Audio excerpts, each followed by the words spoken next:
Compare करते हैं हम खुद को दूसरों से, लेकिन कभी यारों दूसरों के दिल में उतर कर तो देखो।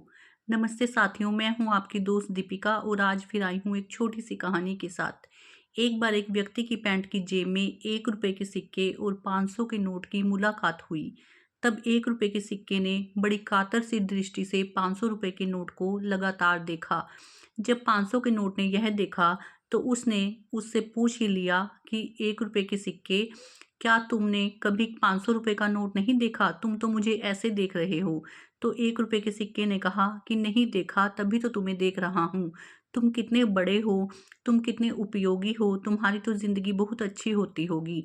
तुमने न जाने कितने लोगों की मदद की होगी और सारी दुनिया में कहीं कहीं घूम कर आए होंगे। तब ये बातें सुनकर 500 रुपए के नोट की आंखों में आंसू आ गए और वो रोने लगा। तो उसने 1 रुपए के सिक्के ने कहा कि भाई क्या बात हो गई, तुम रोने क्यों लग गए? मैंने तो तुमसे तुम्हारी खुशी पूछी थी, लेकिन तुम्हारी तो आंखों में आंसू आ गए। तो 500 रुपए के नोट ने कहा कि जैसी बातें तुमने कही हैं, मेरे साथ बिल्कुल भी वैसा नहीं है। मैं तुम्हें अपनी आप बीती सुनाता हूँ।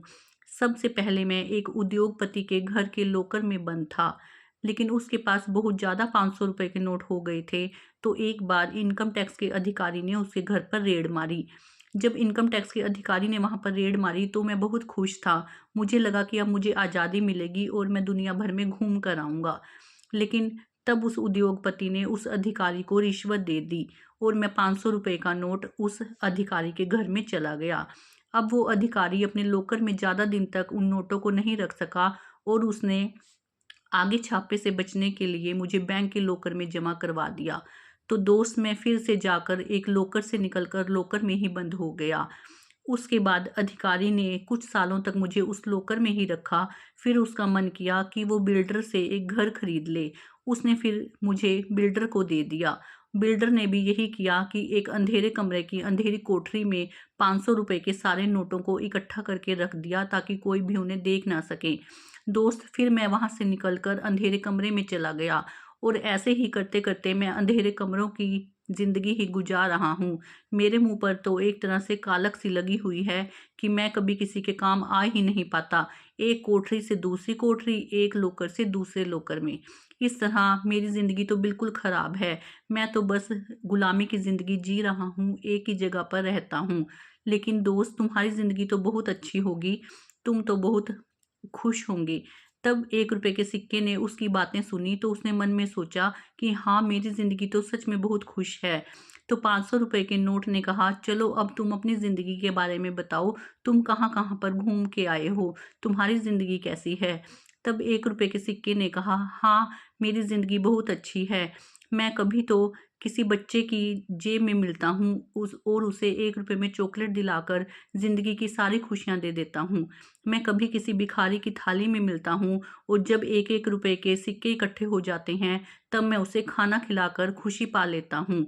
मैं कभी गंगा नदी में डुबकी लगाकर नहा कर आता हूँ, दूर दूर तक तीर्थ स्थानों पर जाता हूँ और जब भगवान जी के चरणों में जाता हूँ तब तो मुझे भगवान जी का आशीर्वाद भी मिल जाता है। न जाने मैं कितने भिखारियों की थालियों में गया हूँ, कितनी ही तीर्थ स्थानों पर गया हूँ। मैं इधर से उधर घूमता रहता हूँ और मेरी कद्र भी लोग खूब करते हैं, क्योंकि कई लोगों को 1 रुपए की ज़रूरत भी बहुत होती है। मैं कभी भी एक जगह पर नहीं टिकता हूँ। लोग मुझे अपने पास रखना खुशगवारा ही नहीं समझते, आगे से आगे देते रहते हैं। तो 500 रुपए के नोट ने कहा, देखो, तुम मुझे कह रहे थे कि मैं खुश हूँ, लेकिन मुझसे ज़्यादा खुश तो तुम हो। तुम्हारी ज़िंदगी तो बहुत अच्छी है। तो दोस्तों, ये कहानी एक नोट और एक सिक्के की नहीं है, ये कहानी है आपकी और हमारी। इस कहानी से हमें 2 शिक्षाएं मिली कि एक तो अपनी लाइफ में जो मिला है उससे खुश रहिए। अक्सर हम दूसरों को देखकर सोचते हैं कि इसकी थाली में लड्डू ज़्यादा हैं, इसकी ज़िंदगी में खुशहाली ज़्यादा है, सुख सुविधाएं ज़्यादा हैं, तो इसके मन में सुकून भी ज़्यादा होगा। लेकिन दोस्तों, ऐसा नहीं होता। ज़रूरी नहीं होता कि जो लोग पैसे वाले होते हैं उनकी लाइफ में सुकून हो, मन में शांति हो। ऐसा भी होता है कि जितने धनवान होते हैं उतने ही आंखों में आंसू भी ज़्यादा होते हैं। इसलिए जो मिला है उसमें खुश रहिए, उस परमात्मा का शुक्रगुजार रहिए कि जो हमें मिला है वो आप ही ने दिया है। दूसरी सीख हमें ये भी मिलती है कि ज़रूरी नहीं होता जो बड़ा होता है वही उपयोगी हो। कभी कभी छोटी छोटी चीज़ें भी उपयोगी हो जाती हैं। इसी तरह जो छोटे लोग होते हैं, कई बार वो दूसरों की हेल्प कर जाते हैं, लेकिन जो बड़े लोग होते हैं वो काम आने पर मुंह मोड़ कर चले जाते हैं। हमें भी, अगर हम छोटे भी हैं, तो कुछ ऐसा बड़ा करना है जिससे दूसरे की हेल्प हो सके। कोई हमें ये ना कहे कि तुम तो हमारे कभी काम ही नहीं आते। इन 2 शिक्षाओं को अपनी लाइफ में इम्प्लीमेंट ज़रूर करके देखें दोस्तों, हमारी लाइफ में क्या फ़र्क पड़ेगा। चलिए दोस्तों, आज के लिए इतना ही। मिलूँगी आपसे एक नई कहानी के साथ। तब तक के लिए स्टे हैप्पी, स्टे ब्यूटीफुल। नमस्कार दोस्तों।